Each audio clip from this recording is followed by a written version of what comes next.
അപ്പോൾ അന്ന് ആലുവയിൽ അങ്ങനെ കൂട്ടുകാർ പറഞ്ഞിട്ട് ഒരു പെട്ടിപ്പീടിക അല്ലെങ്കിൽ ഒരു ബേക്കറി ചെറുതായിട്ടുള്ളൊരു സംഭവമാണെങ്കിലും തുടങ്ങി. അന്ന് അതിനിട്ടിരുന്ന പേര് തന്നെയായിരുന്നു റോയൽ ബേക്കറി എന്നുള്ളത്. അല്ല, അന്ന് ഞാൻ പറയില്ല, ഞാൻ ഈ ബേക്കറി അല്ലല്ലോ സ്റ്റാർട്ട് ചെയ്ത്. ഫാൻസി പാലസ് പറഞ്ഞിട്ട് ഒരു അല്ല, ഞാൻ തുടങ്ങിയതും അത് തന്നെയാണല്ലോ. വളയമാലയും വെക്കുന്ന കടയാണല്ലോ, അതിന്റെ പേര് ഫാൻസി പാലസ് ആയിരുന്നു. പിന്നെ പതിയെ പതിയെ കൺവെർട്ട് ചെയ്ത് ബേക്കറി ആയി മാറിയത്. ബേക്കറി ആയി മാറിയിട്ട് ഒരു വർഷം കഴിഞ്ഞപ്പോൾ ഈ ബേക്കറിക്ക് ഈ പേര് ചേരുന്നില്ല എന്ന് തോന്നിയപ്പോൾ ഞാനത് റോയൽ സ്വീറ്റ്സ് എന്നുള്ള പേര്. അതെ, ഞാൻ ചോദിച്ചേ ബേക്കറിയിലേക്ക് വന്നപ്പോഴേ ഇട്ട പേര് റോയൽ എന്നുള്ളതായിരുന്നു. ഒരു വർഷം കഴിഞ്ഞിട്ട് ചേർന്നില്ല. ഫാൻസി പാലസും വിൽക്കുന്ന കംപ്ലീറ്റ് ബേക്കറി സാധനമാണ്. അത് ചേരായിക വന്നപ്പോഴാണ് അനുജൻ കൂടെ വന്നു. അപ്പൊ അനുജനും കൂടെ ഡിസ്കസ് ചെയ്തിട്ടാണ് നമ്മൾ റോയൽ. കുറച്ചും കൂടെ പുള്ളി ബികോമാണ്, എന്നെക്കാളും വിദ്യാഭ്യാസമുണ്ട്. അപ്പൊ ആ കാര്യത്തിൽ അനുജനാണെങ്കിലും ഞാൻ ഒന്നുകൂടെ ഉപദേശമൊക്കെ സ്വീകരിക്കുക അദ്ദേഹത്തിൻ്റെ അടുത്ത്. അപ്പൊ നമ്മൾ എന്ത് പേരിടണം, എങ്ങനെ ഒക്കെ എനിക്കൊന്നും അറിയില്ല എന്നുള്ളത് ഞാൻ പണ്ടേ സംഭവിച്ച കാര്യമാണ്. അതുകൊണ്ട് അദ്ദേഹമാണ് പിന്നെ റോയൽ സ്വീറ്റ്സ് നമുക്ക് പേരിടാം, അങ്ങനെ ബിസിനസ് ഡെവലപ്പ് ചെയ്യണം, ഞങ്ങൾക്ക് ഒന്നുകൂടെ ഒരു ബേക്കറിയും കൂടെ തുടങ്ങണം, അങ്ങനെയാക്കണം, നമുക്കിത് ഉണ്ടാക്കുന്ന കിച്ചൺ സ്റ്റാർട്ട് ചെയ്യണം എന്നൊക്കെ പുള്ളിയുടെയും കൂടെ ഒരു ആഗ്രഹമാണ്. അത് വെച്ചാണ് പോയത്. ഓക്കെ, അപ്പൊ അങ്ങനെ പയ്യെ പയ്യെ പയ്യെ പോകെ ഇക്കയും ബിസിനസ് എന്താണെന്ന് പഠിച്ചു, എങ്ങനെ ബിസിനസ് ചെയ്യണമെന്ന് പഠിച്ചു. ആ സമയത്താണ് ഇക്ക മുന്നേ പറഞ്ഞ പോലെ പ്രാരാബ്ധം ഓരോ കാര്യങ്ങളൊക്കെ ആയിട്ട് കുഞ്ഞു മനസ്സിലുണ്ടായിരുന്ന കുറേ അഭിനയമോഹങ്ങളും കാര്യങ്ങളും അതൊക്കെ അങ്ങ് പോയി. പിന്നെ പ്രാക്ടിക്കലായി ലൈഫ് അല്ലേ. പക്ഷേ ഈ ഒരു പ്രാക്ടിക്കൽ ലൈഫിലും ബിസി ആയിട്ടും ടെൻഷൻ അടിച്ച് നിൽക്കുന്ന സമയത്തുമൊക്കെ ഇക്ക് എപ്പോഴെങ്കിലും ചിന്തിച്ചിട്ടുണ്ടാവില്ലേ? കാരണം ബാക്കിയുള്ള കൂട്ടുകാരൊക്കെ വേറെയൊക്കെയോ ഓരോരുത്തരും ഓരോരോ ലെവലിലേക്ക് എത്തി, അല്ലെങ്കിൽ അവരെ പോലെ കോളേജിൽ പോവുക, കോളേജ് ലൈഫ് നമ്മൾ സിനിമകളിലൂടെ കാണുന്നത് എന്ത് രസമാണ്. അപ്പോൾ അങ്ങനത്തെ ഒരു കോളേജ് ലൈഫ് ഇക്കയ്ക്ക് ഉണ്ടായിട്ടില്ല. അതൊക്കെ അപ്പം മിസ് ചെയ്തിട്ടുണ്ടാവില്ലേ? പിന്നെ വലിയ വിഷമമുണ്ടായി. കാരണം ഞാൻ ഇവിടെ ജോലിക്ക് വന്നത് ഞാൻ പറഞ്ഞില്ലേ, ബാത്റൂമിലേക്കുള്ള ക്യൂല് ഒരു 10ാം സ്ഥാനം കിട്ടണമെന്നാണ് രാത്രി കിടക്കുമ്പോൾ പ്രാർത്ഥിക്കുന്നത്. സമ്പാദ്യം എന്ന് പറഞ്ഞാൽ ആകെ ഉള്ളത് ഒരു കാർഡ്ബോർഡിൻ്റെ കഷ്ണമാണ്.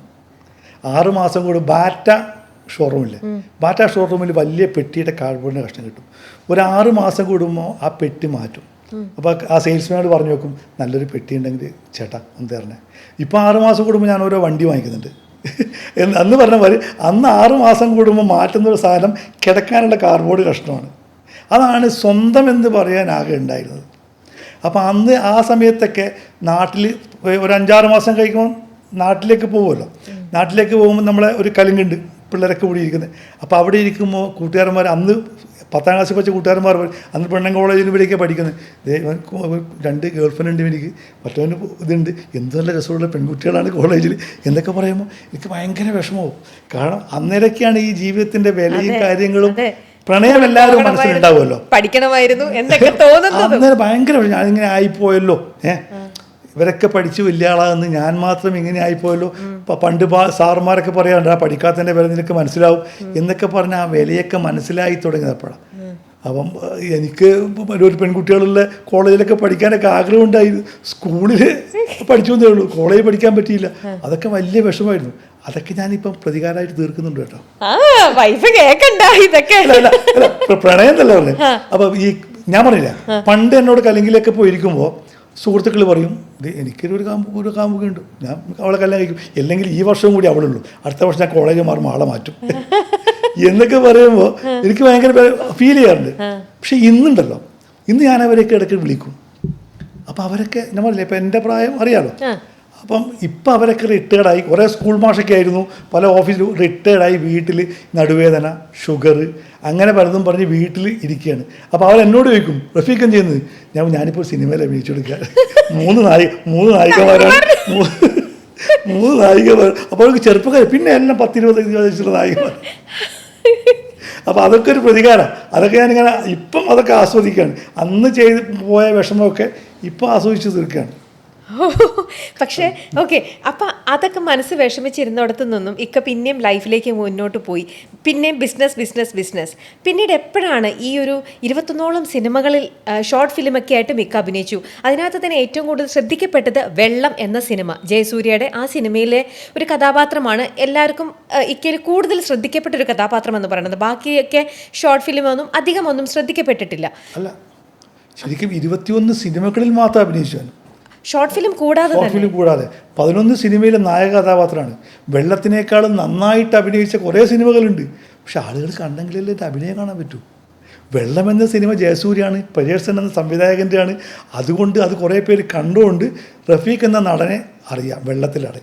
അതിനേക്കാളും നന്നായി അഭിനയിച്ച ഞാൻ തന്നെ കഥയും തിരക്കഥയും എഴുതിയ സിനിമകളൊക്കെ ഉണ്ട്. പക്ഷെ അതൊക്കെ ഒരാഴ്ച തികച്ച് തിയേറ്ററിൽ ഓടിയാലല്ലേ ജനം എന്നെ അറിയൂ. ഞാൻ ഫിലിം ക്രിറ്റിക്സ് അവാർഡ് കിട്ടിയിട്ടുണ്ട്. ഫിലിം ക്രിറ്റിക്സ് അവാർഡ് കിട്ടിയത് ഞാൻ സ്വന്തമായി കഥയും തിരക്കഥയും എഴുതി ഞാൻ 3 വേഷത്തിൽ അഭിനയിച്ച ഒരു സിനിമക്കാണ് ഫിലിം ക്രിറ്റിക്സ് അവാർഡ് കിട്ടിയിരിക്കുന്നത്. പക്ഷെ എന്നിട്ടും ആ സിനിമയും ജനങ്ങൾ അധികം കണ്ടിട്ടില്ല. അതുകൊണ്ട് ഞാൻ 21 സിനിമയിലും 12 സിനിമയിലും നായകനായിട്ട് അഭിനയിച്ച ഒരാളാണെന്ന് എനിക്ക് പറയാമെന്നല്ലാതെ ജനത്തിനറിയില്ല. ആകെ ജനത്തിന് ഇപ്പോൾ അറിയുന്ന വെള്ളം അതാണ് കുറച്ച് നന്നായിട്ട് ഓടിയത്.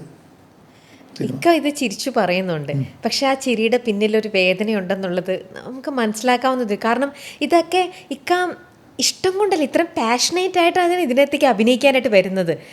അപ്പോൾ എന്തുകൊണ്ട് എന്നെ ശ്രദ്ധിക്കപ്പെടുന്നില്ല, അല്ലെങ്കിൽ അങ്ങനെ നല്ല സിനിമകളുടെ ഭാഗമാകാൻ കൂടുതലായിട്ടും പറ്റാതെ പോയത്, അതൊക്കെ എന്തുകൊണ്ടാണെന്ന് ചിന്തിച്ചിട്ടുണ്ടോ? എൻ്റെ കുഴപ്പം തന്നെയാണ്. കാരണം ഇപ്പോൾ ഞാൻ ജോർജൊക്കെ പറയുന്നത് കേട്ടിട്ടുണ്ട്, സിനിമയ്ക്ക് വേണ്ടി അലഞ്ഞ് നടന്ന് വീട് പോലും നോക്കാതെ. ഞാൻ എപ്പോഴും കുടുംബത്തിന് പ്രയോറിറ്റി കൊടുത്തിട്ടുണ്ട്. ബിസിനസ് ഡെവലപ്പായപ്പോൾ ഞാൻ സിനിമ വേണ്ടാന്ന് വെച്ചു. കാരണം എനിക്കെപ്പോഴും എൻ്റെ ആഗ്രഹങ്ങൾക്ക് മുകളിൽ എൻ്റെ ഫാമിലിയെ ഞാൻ വെക്കും. അപ്പോൾ ഇപ്പോഴും ഞാനൊരു ബിസിനസ്സുകാരനാണ്. എനിക്ക് ഇത് ഒഴിവാക്കിയിട്ട് സിനിമയ്ക്ക് വേണ്ടി അന്വേഷിച്ച് നടക്കാൻ എനിക്ക് പറ്റില്ല. അപ്പോൾ ഇങ്ങോട്ട് വരുന്ന ചില ചെറിയ ചെറിയ സിനിമകളിലാണ് ഞാൻ അഭിനയിക്കുന്നത്. അല്ലെങ്കിൽ ഞാൻ തന്നെ കഥ എഴുതി തിരക്കഥ എഴുതി സംവിധാനം ചെയ്യുന്ന ഷോർട്ട് ഫിലിമുകൾ അഭിനയിക്കും. അങ്ങനെ എൻ്റെ അഭിനയമോഹം ഞാൻ തൃപ്തനാക്കി, ഞാൻ തന്നെ തൃപ്തിപ്പെടുകയാണ്. മറ്റൊരിതിലേക്ക് പോകാണെങ്കിൽ അതിന് സമയം ചെലവഴിക്കണം. അപ്പോൾ എൻ്റെ ബിസിനസ് അപ്പം അതിപ്പം അനുജൻ്റെ മക്കളൊക്കെ ബിസിനസ്സിലേക്ക് കയറിയിട്ടുണ്ട്.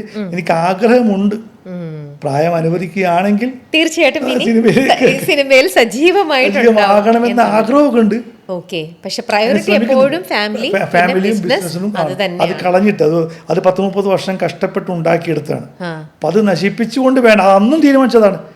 അന്നും ഞാൻ സിനിമയ്ക്ക് വേണ്ടി ബിസിനസ് തുടങ്ങാതെ സിനിമയുടെ പുറകെ നടന്നിരുന്നുവെങ്കിൽ ചിലപ്പോൾ ഇപ്പോൾ എവിടെ എത്തിയിട്ടുണ്ടാവും.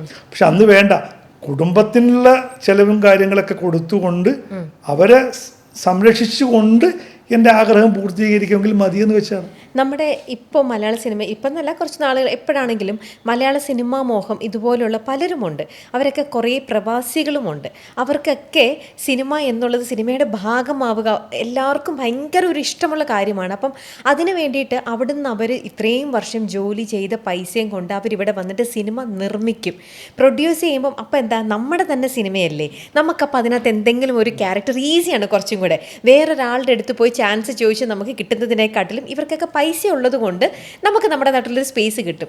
അപ്പോൾ ഇക്ക അങ്ങനെ ഒരു തോട്ട് ഒരിക്കലും, കാരണം ഇക്കയ്ക്ക് ഇപ്പോൾ ബിസിനസ്സിലൂടെ ഇത്രയും പൈസ ഓൾറെഡി ഉണ്ട്, ഇങ്ങനെ കാശ് ജനറേറ്റ് ചെയ്ത ഒരാളാണ്. അപ്പോൾ ആ പൈസ വെച്ചൊരു സിനിമ നിർമ്മിക്കാനോ അതിലൂടെ തൻ്റെ പ്രസൻസ് കുറച്ചും കൂടെ എവിഡൻ്റ് ആക്കാനോ അങ്ങനെ ഒന്നും ശ്രമിച്ചിട്ടില്ലേ? സിനിമ നിർമ്മിക്കാൻ ഒരു കൈവിട്ട കളിക്ക് ഞാൻ പോയിട്ടില്ല. ഷോർട്ട് ഫിലിമുകളൊക്കെ നിർമ്മിച്ചിട്ടുണ്ട്. സിനിമ നിർമ്മിക്കുക എന്നുള്ളത് അത് വേണ്ട എന്ന് വെച്ചിരിക്കുന്നതാണ്. അഭിനയിക്കാൻ പറ്റുകയാണെങ്കിൽ അഭിനയിക്കാം, അല്ലെങ്കിൽ ചെറിയ ഷോർട്ട് ഫിലിമുകളൊക്കെ എന്നുള്ളതായിരുന്നു ഒരിത്. അപ്പോൾ അതുകൊണ്ടാണോ അപ്പം ഇക്കയുടെ മിക്കതും നോക്കിക്കഴിഞ്ഞാൽ സിനിമകളെല്ലാം തന്നെ കഥ, തിരക്കഥ, സംവിധാനവും ഇക്ക അഭിനയിച്ചിരിക്കുന്ന എല്ലാത്തിലും ഞാൻ കണ്ടിരിക്കുന്നത് ഷോർട്ട് ഫിലിം എല്ലാം അങ്ങനെ തന്നെയാണ് കണ്ടിരിക്കുന്നത്. അതെന്തുകൊണ്ട് അങ്ങനെ സ്വന്തം ഈ കഥയിലും സ്വന്തം തിരക്കഥയിലും അങ്ങനെ സംവിധാനം ചെയ്യാൻ പറ്റുള്ളൂന്നുണ്ടോ? അങ്ങനെയില്ല. ഞാൻ പറഞ്ഞില്ലേ, ഇപ്പം പൃഥ്വിരാജിന് ആടുജീവിതത്തിൽ ബെന്യാമ കഥ എഴുതി കൊടുത്തു. എനിക്കൊരു നല്ല കഥാപാത്രം കിട്ടാൻ ആരെങ്കിലും കഥ എഴുതി തരുമോ? ഇല്ല. അപ്പം എനിക്ക് നല്ലൊരു കഥാപാത്രം അഭിനയിക്കണം, അപ്പം ഞാൻ തന്നെ എഴുതണം. ഞാൻ എഴുത്തുകാരനൊന്നുമല്ല, എഴുത്തുകാരനായിപ്പോയതാണ്.